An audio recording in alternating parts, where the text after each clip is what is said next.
G'day friends, let me tell it to you straight.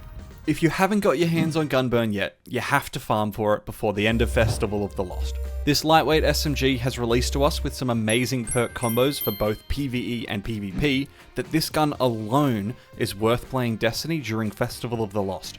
Not only does the design look just freaking cool, but it feels good to use. It basically looks and feels like Recluse 2.0. From the scope, to the way that it recoils, to even the TTK, everything about this gun is great.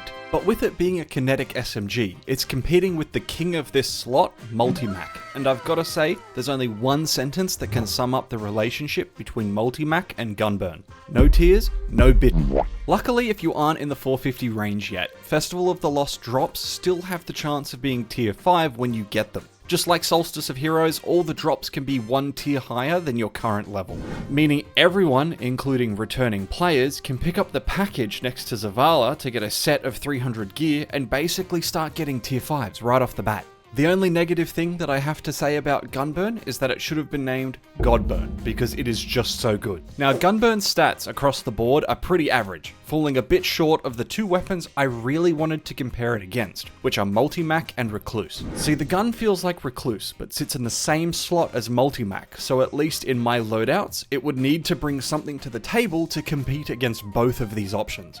Now, both Recluse and Multimach have been easy to obtain in the past. But nowadays, Multimach can be purchased from Lord Saladin in bulk for enhancement cores and glimmer, but only during Iron Banner. While Recluse used to be easy to obtain, but nowadays not so much. I think the only way to get it is via Xur or the Gunsmith and getting lucky with the roll, which makes Gunburn just that more enticing because it's really easy to obtain right now during Festival of the Lost.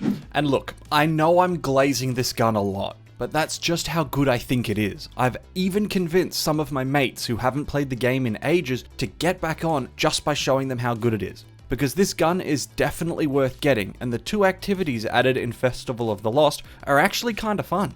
You can rock up to the PvE activity solo and do the match-made mode, or, if you're feeling spicy, play it solo with customized modifiers. I actually feel like the Haunted Altars is even more engaging when you load the non-match-made mode with roughly 3 people. Everyone can have their own bubble, and the ad density is pretty good.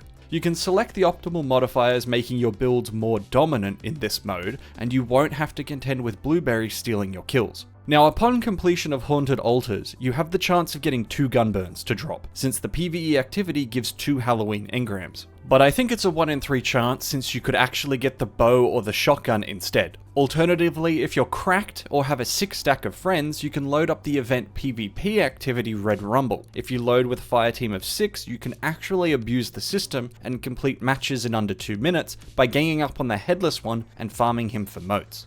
With 6 players, the PvP activity is the fastest way to farm for event weapons, but it does need a full fire team. Fire Team Finder is a possible way for you to pull together a squad, but PvP and random players coordinating isn't necessarily a Destiny success story. Gunburn actually has quite a few good perk options in both the left and the right trait columns for both PvE and PvP. Now, once you start raking in the drops, here's what you should be looking out for. Starting with the left column, the perk that really caught my eye before the event even started was Bewildering Burst. When I saw the archetype was a lightweight SMG, just like Multimach, I knew this was going to be really good with it. This is a brand new perk with Edge of Fate, and it's actually really strong in hard content. The perk states reloading this weapon after defeating a target causes the next hit to launch a kinetic projectile that detonates into a disorienting blast. The perk basically turns your gun into a blinding grenade launcher, launching a blinding grenade into the sky above your target when activated. But the best part is we're using primary ammo, and it's insane in endgame PvE activities. If you need a kinetic SMG in hard content, this is going to be the perk to go with. And luckily, this season, we have Overload SMG, so it's definitely one of the most viable options in things like GM and Ultimate Conquests. I also noticed while grabbing some gameplay footage that this functions exactly like a disorienting GL, because you can stun fallen ships with the burst. The ability to access crowd control without needing to sacrifice other aspects of your build to achieve it is fantastic. You no longer need to run a blinding GL as your special weapon anymore. You can just run this on your primary weapon instead and have the crowd control plus the ad clear covered in one weapon, leaving your special weapon slot open for DPS or whatever else you need. What makes Bewildering Burst so good on Gunburn is that all the damage options are available in the right column. So you can pair this perk with any of the other available options and you won't be hurting the usability of the gun by leaning into the crowd control. There are a couple of other options in the left column that are worth keeping an eye out for,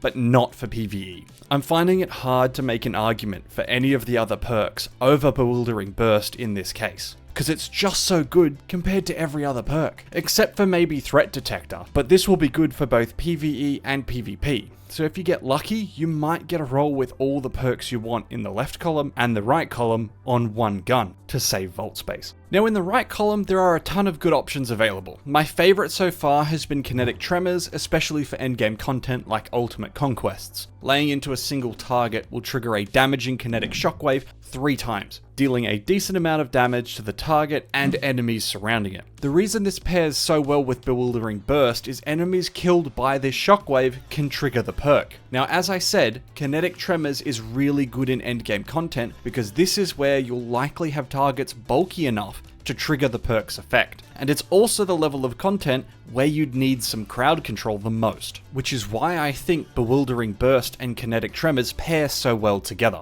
Another great option in the right trait column, and one that I just got my hands on, is One for All, which has its niche uses, providing a 35% damage boost for 10 seconds just for hitting 3 targets. And I noticed a fantastic little synergy while testing. The disorienting burst is actually considered weapon damage for the sake of proccing One for All. So this will actively improve how easy it is to trigger the damage perk, since you could trigger the effect without having to spray across 3 different targets. Now moving on to the other perks in the right column, we have Attrition Orbs, which is another really good and community top perk for harder content. If you want or need the ability to make a ton of orbs just from shooting a target, this is the perk to run. If you have a build that requires armor charges to get rolling, or need additional orbs for super regen, Attrition Orbs can be really effective. I always tend to use Attrition Orbs to get my special ammo builds rolling earlier in a fight, but it can be really good when paired with boot mods like Invigoration or Recuperation,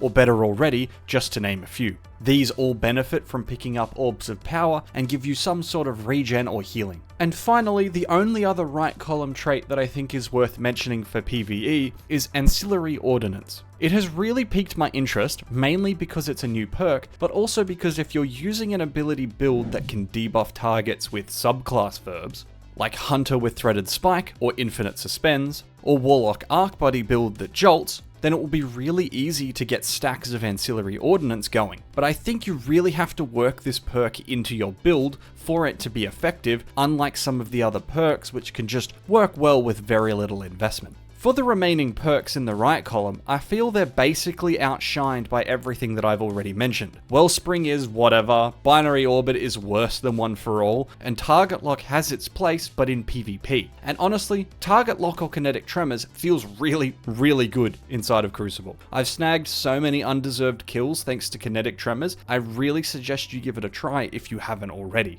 And speaking of PvP, this gun feels great. Gunburn is so stable and snappy that it genuinely feels like I'm holding a Recluse for the very first time. And it feels fantastic on both PC and controller. Even though the stats are worse, I'm actually surprised that I seem to do way better with Gunburn than I did with either Multimach or Recluse. Now I can't tell if this is just a placebo effect, but regardless, even outside its range, it was still managing to finish 1v1 duels and then continue to the next fight. Even against other SMGs that have a better stat package, if I wasn't so bad at the game, I'd be winning every single fight instead of trading. I honestly wasn't expecting an event weapon to be so nice to play with, especially in PvP, but here we are. Even Bewildering Burst has a decent effect in PvP, especially in straight 1v1 duels, but if players are moving too quickly, it barely does anything. Now thankfully this gun is obtainable via a PvE activity or an easily farmable PvP activity, so it's super accessible to every player new and returning, as I always worry when a good PvP weapon is tied behind PvP. And I'm not a TTK expert, so I'll leave that to someone who's more versed in the PvP sandbox, but what I will say is that it feels like there's barely any recoil when I use this SMG. You can see in the footage, even when playing on controller, it managed to stay on target without too much recoil control required. So I definitely think you should jump back into Destiny if you haven't already and snag yourself a good roll of Gunburn before it's gone. There's plenty of time to grind for it, but don't let that deceive you and start doing some runs now. I hope I've helped you decide on what roles you want on this amazing SMG, and as always friends, have a wonderful rest of your day.